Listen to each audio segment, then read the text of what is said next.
Today we are headed to Caffeine and Octane because a little birdie told me that the Nissan Z will be there. So we're gonna check that out today, folks. But first we gotta hit the Walmart. Now of course I heard about the Nissan Z, but it went in one ear, went out the other, because I really wasn't worried about it. But maybe today will change my mind. The S5 is looking prime as always. Those of you who regularly watch the channel and subscribe to the channel, you know that this is not a car review channel. What I like to do is take a look at the vehicles, and then I want to hear what you have to say about it. So that's what we're going to do with this Nissan Z.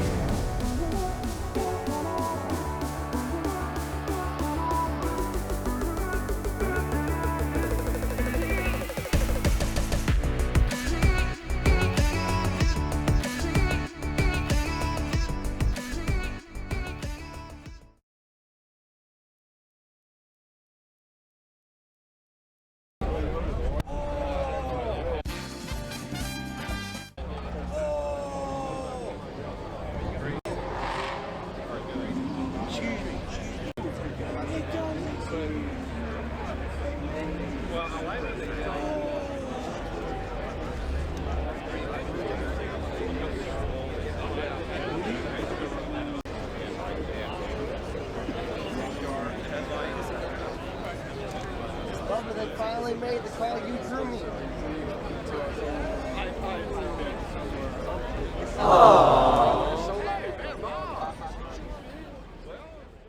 So we've just come from checking out the 2023 Nissan Z, and I have my opinion, but as you know, this is not a car review channel. I like to shoot it out to you all, so let's see what you all have to say about it. The first comment says, props to Nissan for keeping the manual transmission alive in these cars. I agree. There's not a lot of cars that have manual transmission. I miss mine. I had to sell it. Sad day. But car makers, we need manual transmissions. Even though we're going to electric, I don't know how it's going to work out. But if you can, keep the manuals, keep the stick shifts. We love them. Well, I do at least. Hey, millennials, maybe not so much. Next comment. I love the classy, sporty, oldie, modern looks on it. Suitable for all ages. Seems like a keeper. It's better than the Supra Z4. Wait. Better than the Z4. No, I disagree with that. We had a Z4 on the channel. If you're an OG subscriber, you will remember that. We had a Z4 on the channel, and that was the most fun car ever. It's quick, nimble, small, can fit anywhere. Yeah, you gotta have a Z4. If you haven't driven a Z4, you're missing out. And does this Nissan Z compare to that? I haven't driven it, but I'm gonna say no, because I'm biased. Next comment. Really excited for the new Z, but I shudder at what the dealer markup is going to be like. Dealers. At 42 Degrees Auto Lifestyle, of course, you know we locate vehicles, we help people sell the vehicles, and we also help people buy the vehicles. Now, when it comes to working with dealers in this market, I hate it because of that comment right there. These dealer markups, they need to go. This is ridiculous. Like, how are you going to add 20-30% to a vehicle just because? And I can understand maybe with new vehicles add a slight little markup, but used vehicles, no. Dealers, get your life, get it together, please. Next comment.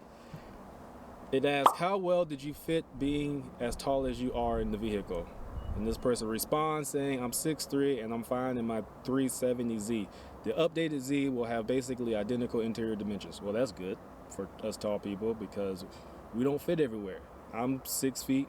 I'm just like at the cusp of being tall. And there's a lot of vehicles that I don't fit in. Back seats like this one, not gonna happen. So that's good to know. Next comment says, I love those cup holders. Many new cars don't have nice, big, easily accessible cup holders. I agree. That's a true statement. Fair. Next, I can already see this with the wide body kit. Can't wait. I like wide bodies. We're thinking about wide bodying the S5. Let us know in the comments what you feel about that. If you know any wide body kits, I've seen a couple. They're a little in price, but it might be coming to the channel sooner than you think. Next comment says, that's an unusually gargantuan fuel door. Let's go to the clip of the fuel door. Check this out. This is huge. Yeah, so that very large fuel door. Don't know why they did it that way. I think it's to keep with the body lines, to keep with the flow of the vehicle. But yeah, very large. Next comment says, I hope this comes in a T-top option. That'll be dope. Yeah, but full convertible is the best, but T-top's cool. Next comment says, the interior took a lot of parts designs from both 350Z and 370Z. If they would have created a new cabin template, I'll be all in. I agree. So I was going to say, actually I'm still going to save my opinion to the end, but I thoroughly agree with that. Next comment says, if there was a version that allowed for turning on all-wheel drive or four-wheel drive for winter, then I'd buy it in a heartbeat. It's tough being a rear-wheel drive sports car fan in Canada. Well, sir, sounds like that's a lost opportunity for you. Rear-wheel drive is the best, especially in ice and snow. Now, if you get stuck, get you some snow chains, some things of that nature, but rear-wheel drive sounds fun to me. You're missing out, sir. This comment says, I hope it has a heating steering wheel. Americans and their luxuries. This comment just straight up says yuck. just yuck. That's it. And on that note, today's sponsor of this video is, of course, none other than 42 Degrees Auto Lifestyle. They say roads were made for journeys, not destinations.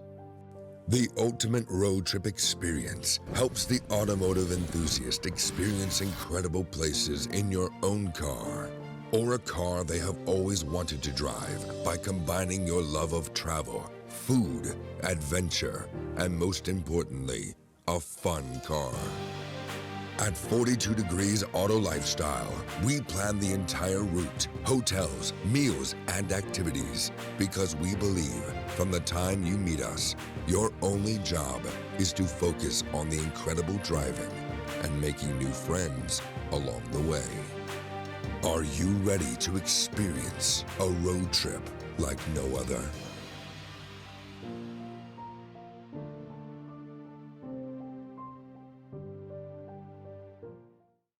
So the first ultimate road trip experience is scheduled to take place the beginning of October. We're traveling from Atlanta to Miami. Make sure you join us. Spots are filling up quickly. So go to the website, 42degreesautolifestyle.com, register your spot, bring your partner, bring everybody. We need everyone to come, show out, have fun. We got stops along the way. We're going to get into some trouble. Be there.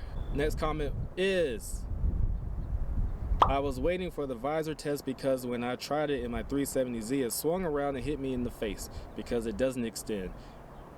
We're talking about sun visors. Wow, I mean, y'all are really deep into these comments about, y'all are talking about everything, including visors. I never even thought about the sun visor, but this, you can't see it on screen, but this car here has a little teeny sun visor, which does not do anything at all. So, good comment there.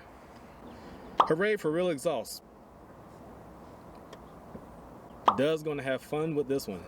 Doug. So they're talking about Doug DeMuro, and like I said, this is not a car review channel, but if you want to see car reviews, Doug DeMuro, he's the one to go to. And this is not a, I mean, I guess it is a plug to him, but he doesn't know I'm plugging him. So if you're watching this channel, Doug DeMuro, make sure you give me a plug back. I appreciate it. Does anyone else think the rear end looks like a Mustang? No, I don't. No one thinks the rear end looks like a Mustang. Let's keep reading. I like the car as the Z has been my favorite car since the 350 was my first ever car. Even though it reminds me of a Mustang, stop saying it reminds you of a Mustang. It does not remind you of a Mustang.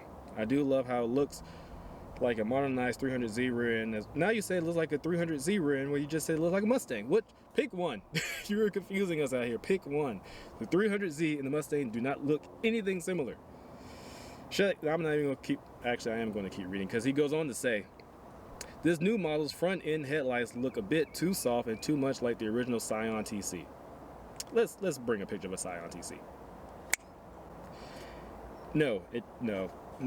Next comment, please. It would be sick if you could turn option out of what? It would be sick if you could turn option out the screens.